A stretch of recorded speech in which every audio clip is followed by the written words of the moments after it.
Question number 9, and this time it looks like less controversial. During the second iteration of the project, a stakeholder approaches you with a new requirement and shares its detail.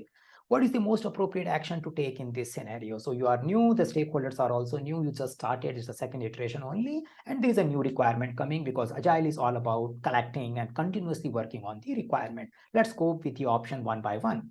Plan the requirement as a part of current iteration. Should you? Your iteration is already started. You should not change your iteration goal once the iteration gets started.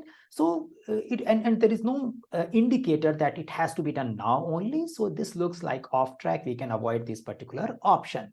Ask the stakeholder to wait until the iteration gets completed to discuss the new requirement.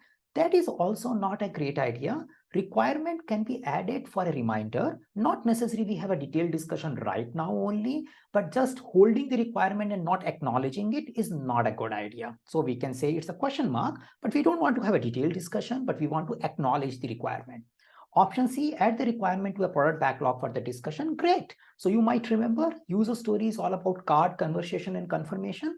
At this point in time, we can just add a card. We just put a reminder that there is some idea which we want to discuss at an appropriate time. Keep in mind, even if the word for discussion is not there for the exam, you consider we can add the requirement in the product backlog because adding the item into a product backlog is not a commitment for delivery. We are just adding it for the future refinement and conversation at an appropriate time. So best thing, you get a new idea, with the help of product owner or you yourself. If I had a product owner role visible in this question, I can let the product owner add this into the product backlog, but that role is not there. As a project manager, as a team member, anyone can add the item into product backlog, but overall refinement and prioritization is a product owner's accountability. So here the question is not indicating it, but don't assume that I can prioritize the product backlog. Product owner will take care of it, but I'm just adding it.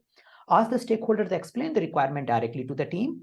Maybe not a good idea at this point in time. You don't want to disturb your team during the iteration. They are working on their current iteration goal. They will follow a structure. You have a frequent backlog refinement process. That process may involve a meeting, and there the stakeholder and team may be present together, but this is not a right time to have a conversation. It's just a card thing. So we can have an appropriate timing as a part of backlog refinement process, but not just now as someone gets an idea. We don't want to disturb the team. So looking at these four options, the option C looks pretty clean and we can go with it. I can see most of you as a respondent to this particular poll also suggested it. So this seems to be the best thing to do.